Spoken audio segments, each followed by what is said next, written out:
Chapter 9. In the little houses the tenant people sifted their belongings, and the belongings of their fathers and of their grandfathers, picked over their possessions for their journey to the west. The men were ruthless, because the past had been spoiled, but the women knew how the past would cry to them in the coming days. The men went into the barns and the sheds. That plow, that harrow. Remember in the war we planted mustard? Remember a fellow wanted us to put in that rubber bush, what they call guayuli?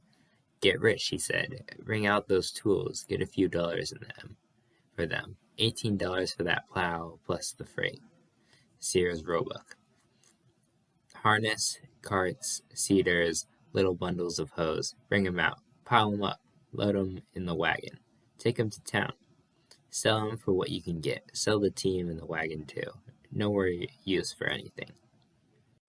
50 cents isn't enough to get for a good plow. That cedar costs $38. $2 isn't enough. Can't haul it all back. Well, take it, and a bitterness with it. Take the well pump and the harness. Take halters, collars, hames, and tugs. Take the little glass Roban jewels. Roses red under the glass.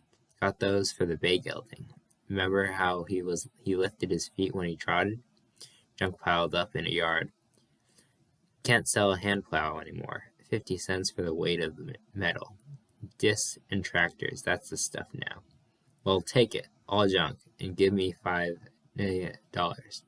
You're not buying only junk, you're buying junked lives. And more, you'll see. You're buying bitterness. Buying a plow to plow your own children under. Buying the arms and spirits that might have saved you. $5, not $4. I can't haul 'em back. Well, take 'em for $4. But I warn you, you're buying what will plow your own children under. And you won't see. You can't see. Take 'em for $4. Now, what'll you give for the team and wagon? Those fine bays, matched they are, matched in color, matched in the way they walk, stride to stride. In the stiff pull, straining hams and buttocks, split second time together.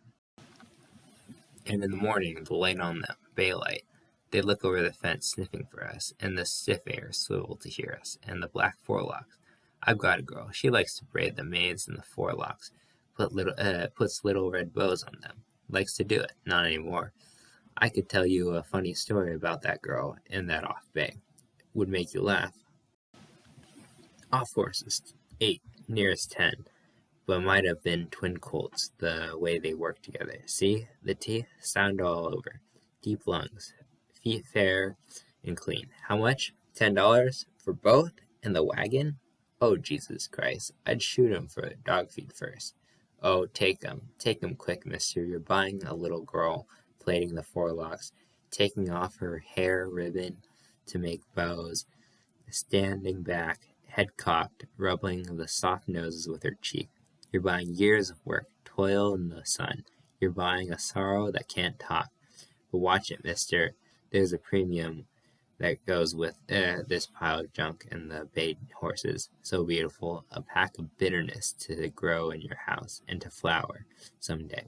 We could have saved you, but you cut us down, and soon you will be cut down, and there will be nothing and none of us to save you.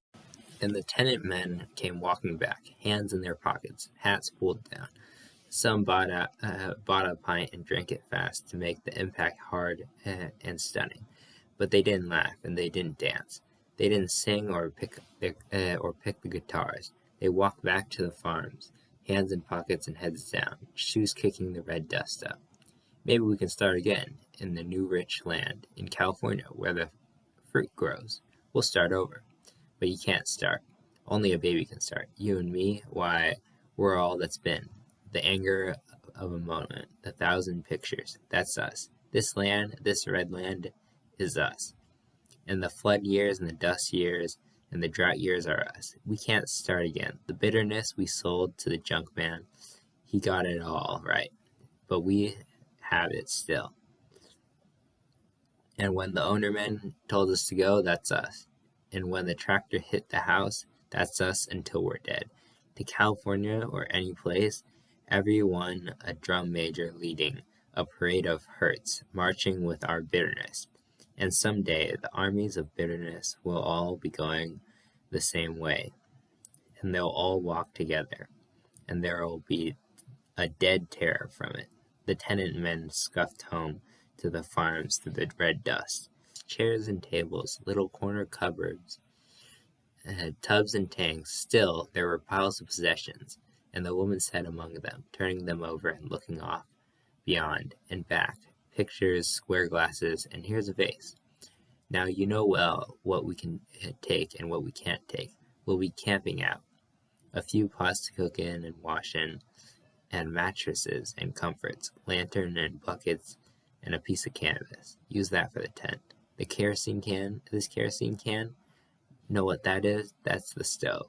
And clothes, take off clothes, and the rifle wouldn't go out naked of a rifle. When shoes and clothes and food, when even hope is gone, we'll have the rifle.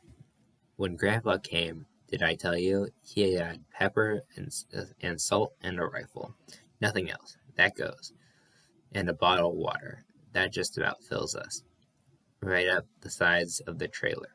And the kids can sit in the trailer, and Grandma on a mattress. Tools, a shovel, and a saw, and wrench, and pliers, and axe too.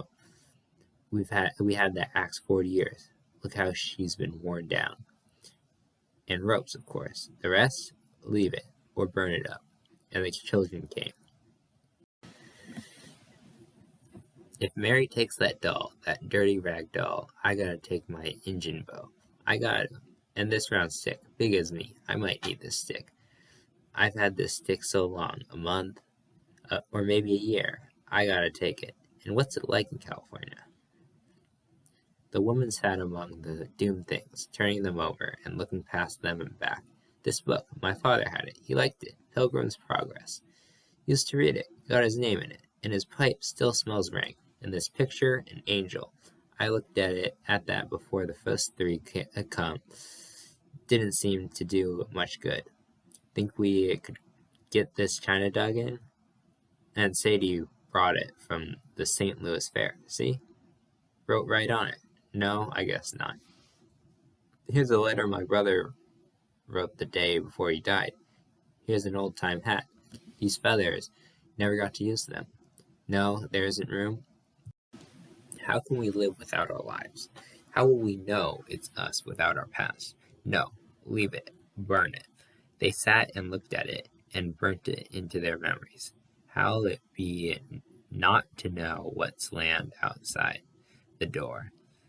How if you wake up in the night and know the willow tree is not there? Can you live without the willow tree? Well, no, you can't. The willow tree is you. The pain on that mattress there, that dreadful pain, that's you. And the children, if Sam takes his Injun bow and his long stick, I get to take two things. I choose the fluffy pillow. That's mine. Suddenly they were nervous. Gotta get out quick now. Can't wait. We can't wait.